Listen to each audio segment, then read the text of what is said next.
Well, howdy there, folks. I'm Mr. Von Ah, and I'm here to help you with some algebra. So we are getting into the graphing segment of algebra. And you know, some people, it's weird, some people love graphing and some people hate graphing. I've never met anybody that was just kind of in between. Once you get the hang of this, it's really not too bad. All right, so I'm here to try to help you. All right, so what we're going to accomplish over the next probably 3 or 4 videos is we're going to learn how to graph linear equations, and we're going to learn how to write equations, right? When we're given a graph or when we're given 2 sets of ordered pairs. Okay, in this video, we're just going to kind of get familiar with the terminology and just kind of get our feet wet with some important terms. All right, so let's start off.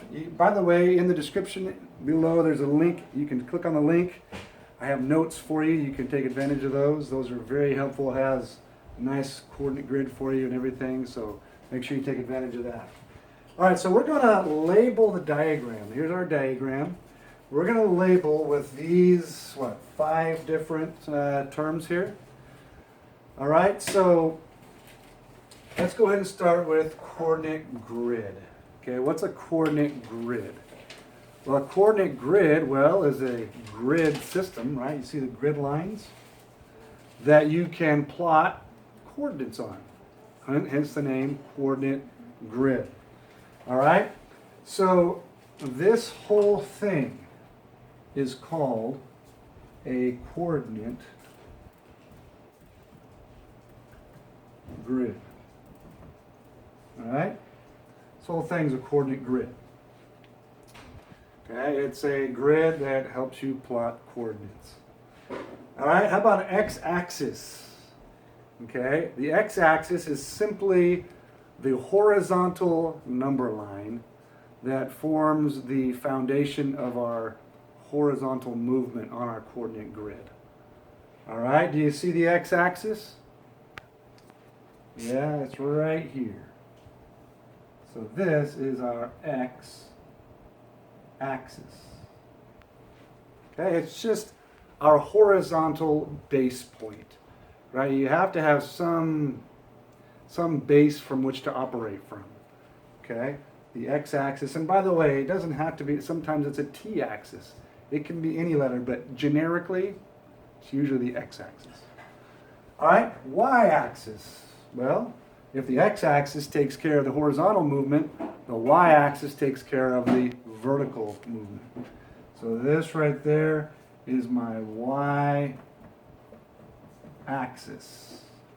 My y-axis.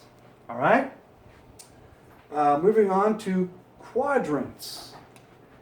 Okay, when you think of a quadrant, well, quad means 4. So these are the 4 areas of my coordinate grid. Do you see the 4 areas? I have 1, 2, 3, 4 areas, and they are numbered.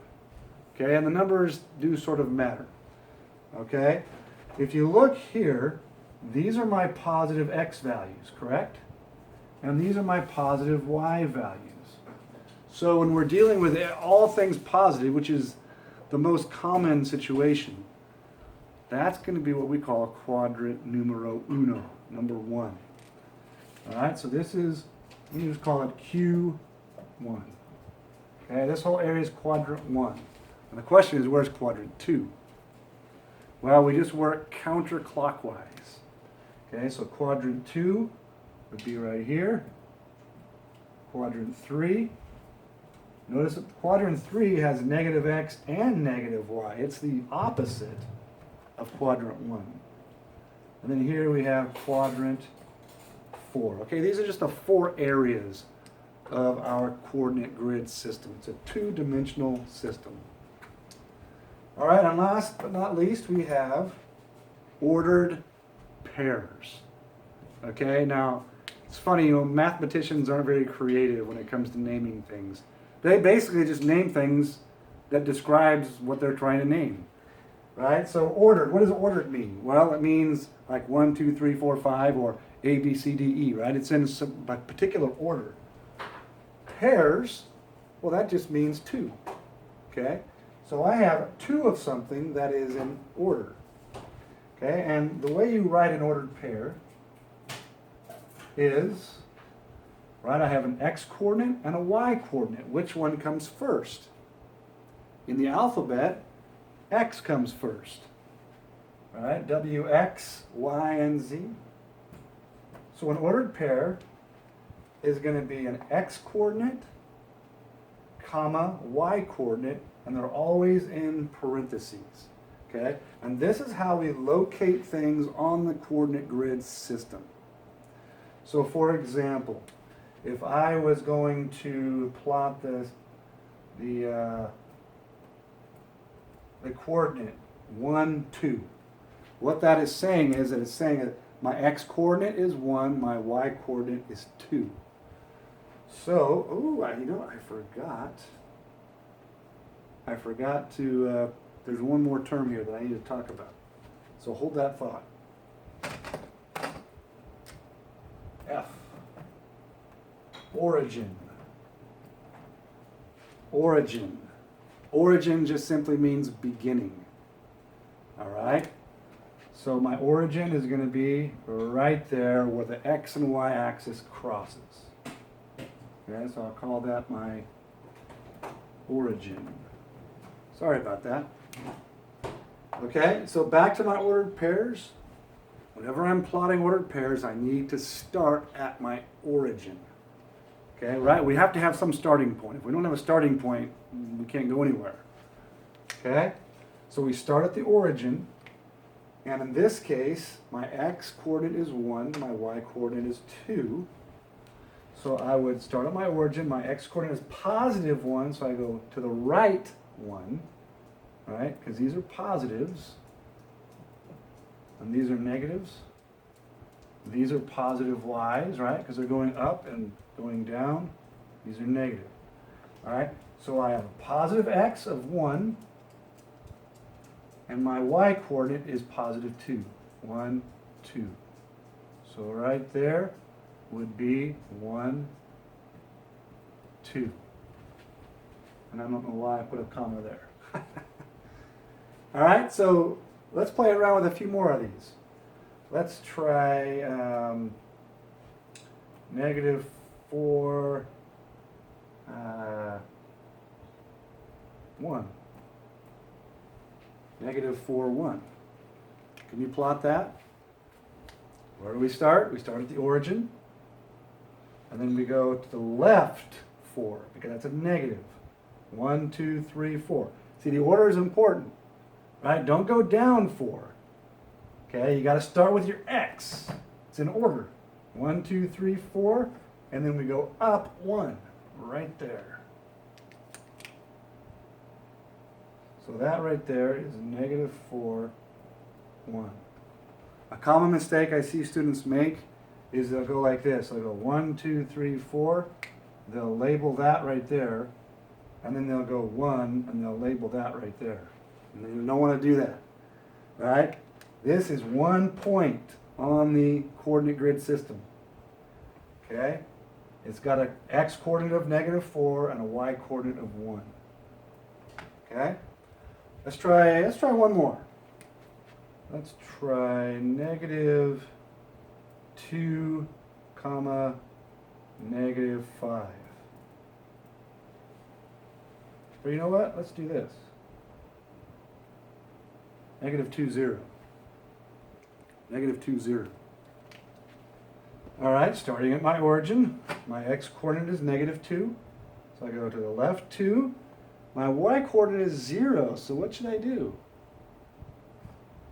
Well, I don't do anything, I just stay right there. So that point would be on the x-axis, right? It's not in either quadrant 2 or quadrant 3. It's right on the axis. Okay? So that's how you plot ordered pairs. They're really easy once you get the hang of it. Okay? Let's talk about some more terms. Lots of terms in this lesson. Okay, so this is more terms. Okay, number one, y-intercept. Y-intercept. What is the y-intercept? Well, to intercept something means to cross it, right? If you intercept a pass from a quarterback, it means you get in front of it and you catch it and you cross it. Okay?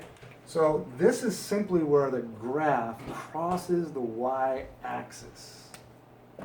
Okay? This is where the graph crosses the y-axis. Okay?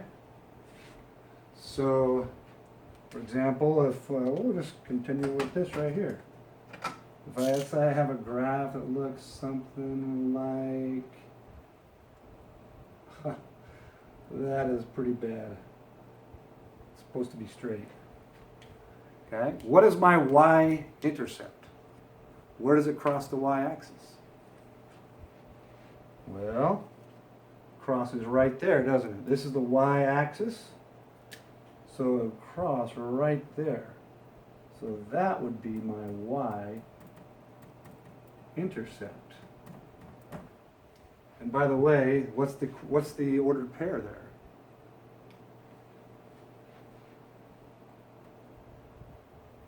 My x-coordinate is what?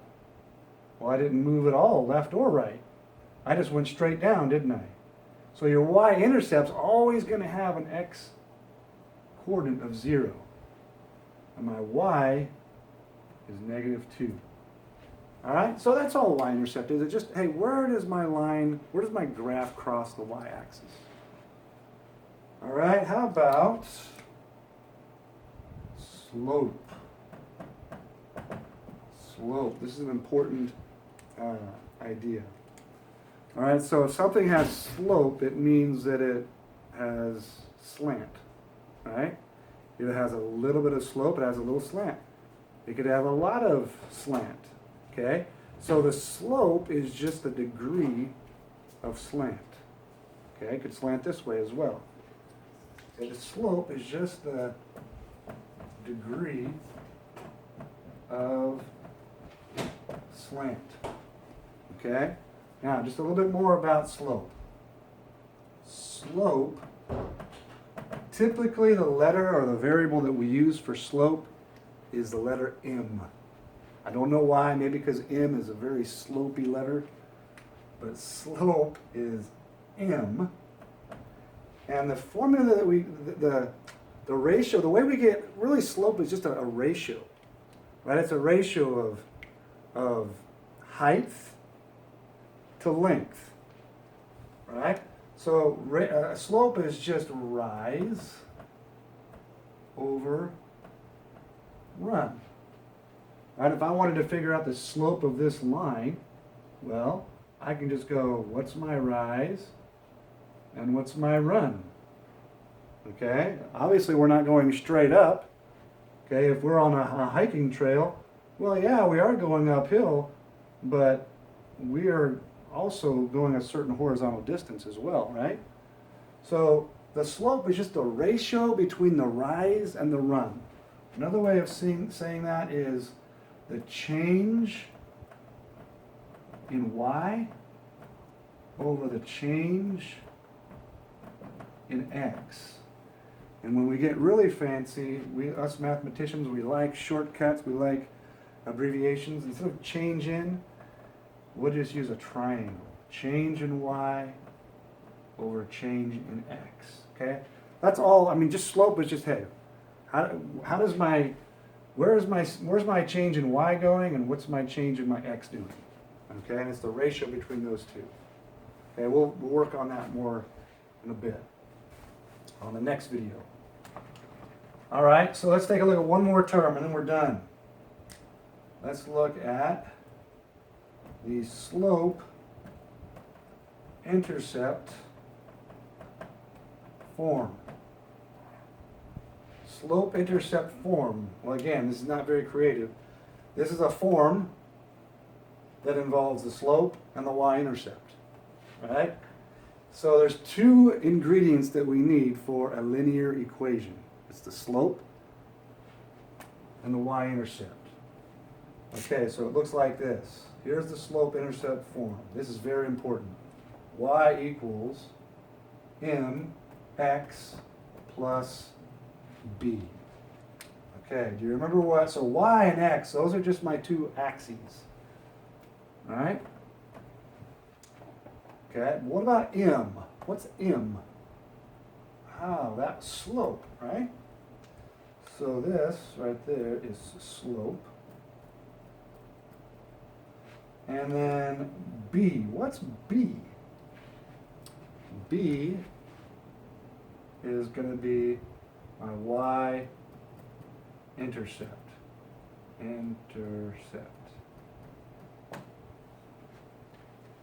Alright, so in the next video I'm going to show you how to use the slope-intercept form to actually graph equations very quickly and very easily. Alright, so I hope this video was helpful. Make sure you subscribe and don't forget to click on the link that has all the notes. Alright, until next time my friends, may God bless you richly.